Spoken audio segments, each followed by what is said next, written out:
Saya mengucapkan terima kasih kepada Dato' Yang Di-Pertua memberikan peluang kepada saya membahas Belanjawan 2013. Perkara yang saya hendak menyentuh ialah ekonomi kita yang akan bertimpa ribut, the perfect storm.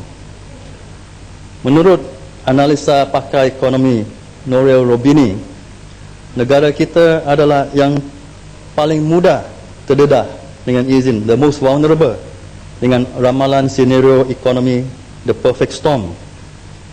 Roubini berkata ekonomi negara kita keupayaan terendah dari segi kemampuan kewangan dan fiskal untuk mengatasi krisis yang akan melanda ekonomi global. Roubini berkata Malaysia tidak melaksanakan perubahan yang penting. Mengikut laporan ekonomi 2012, hutang negara pada akhir Jun 2012 ialah ringgit Malaysia 502.359 bilion. Ini adalah akibat bajet defisit 16 tahun berturut-turut.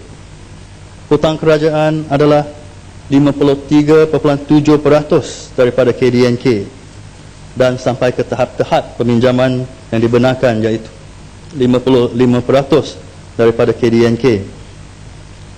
Yang berhormat Pematang Pau, Gombak, Machang, Klang, Shah Alam dan ahli-ahli parlimen yang lain di sebelah Dewan ini telah menyentuh tentang tindakan yang harus diambil untuk memberikan perlindungan kepada rakyat dari kemelesetan ekonomi yang akan menimpa negara kita.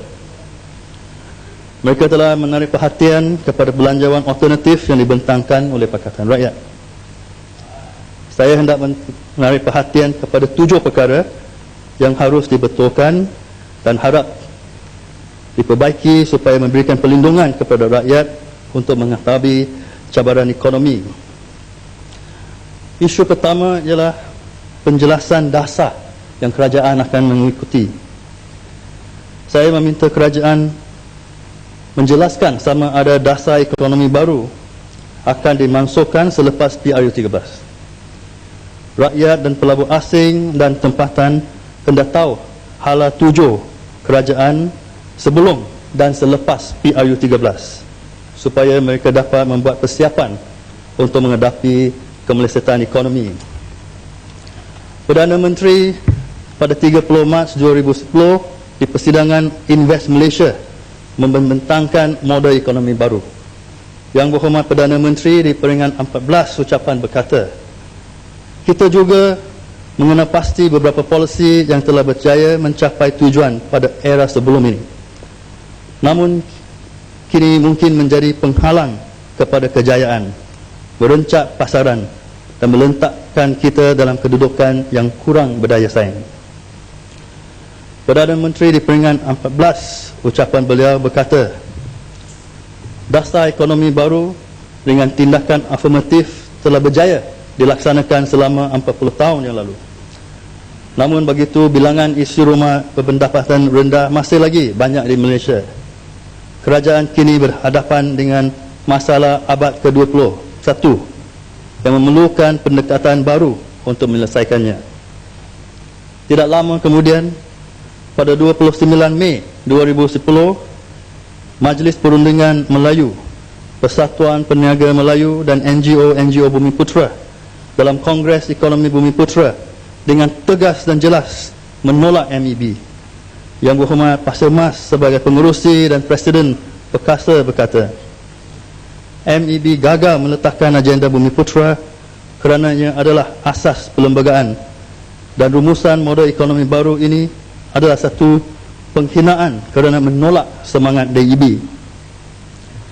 Perdana Menteri dalam ucapan penutup Kongres berkata, takkan saya sebagai anak pengasas DEB akan mengkhianati perjuangan ayahanda saya. Tak mungkin. Mengikut ucapan dan Kongres Ekonomi Bumiputera, janji Perdana Menteri yang dibuat di persidangan Invest Malaysia tidak akan ditepati. Perdana Menteri telah berjanji kepada MPM, Persatuan Peniaga Melayu dan NGO Bumiputera, DEB akan dilanjutkan.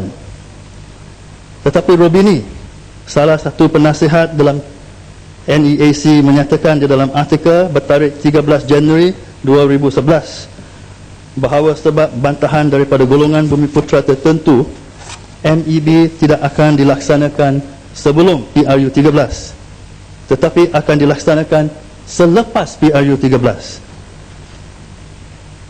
Kenyataan Rob ini kalau benar bahawa MEB akan dilaksanakan selepas PRU 13, bermakna DEB akan dimansuhkan. Pada saya ini tidak adil kepada mereka yang membantah MEB dan mempercayai janji DEB akan dilanjutkan. Oleh yang demikian, saya minta kerajaan memberikan penjelasan penuh supaya golongan yang hendak DEB dilanjutkan dan juga golongan lain yang hendak DEB digantikan dapat mengetahui dan tidak akan terkejut selepas PRU 13 bahawa mereka terperangkap dengan agenda tersembunyi. Isu kedua ialah peralihan sistem cukai GST.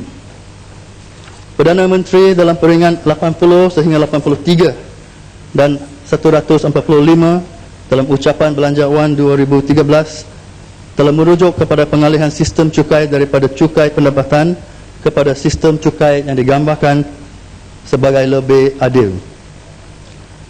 Kita semua mengetahui cukai ini adalah cukai barangan dan perkhidmatan atau dipanggil GST.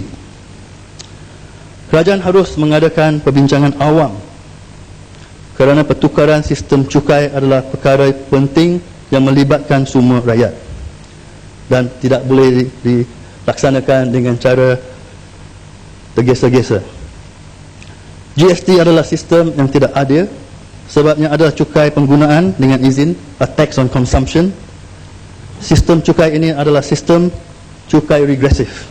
Orang kaya dan miskin diwajib membayar cukai dengan kadar yang sama. Cukai GST akan membebankan golongan kelas pertengahan dan kelas rendah dan menjejaskan kualiti kehidupan mereka. Kerajaan harus ingat bahawa 60% isi rumah mempunyai pendapatan bulanan kurang daripada 3,000 sebulan dan mereka diberikan BRIM. Akibat dengan mengadakan GST, cukai yang mereka akan membayar akan lebih daripada bantuan yang diberikan kepada mereka. Saya juga meminta kerajaan mengesahkan kadar GST adalah 4% dan kos adalah 3%. Ini bermakna kerajaan akan mengadakan pendapatan hanya 1%. Pada saya ini tidak berbaloi berbanding dengan kesusahan kepada rakyat. Isu ketiga ialah untuk melindungkan rakyat daripada credit crunch. Ekonomi negara kita adalah ekonomi yang terbuka dan akan ditimpa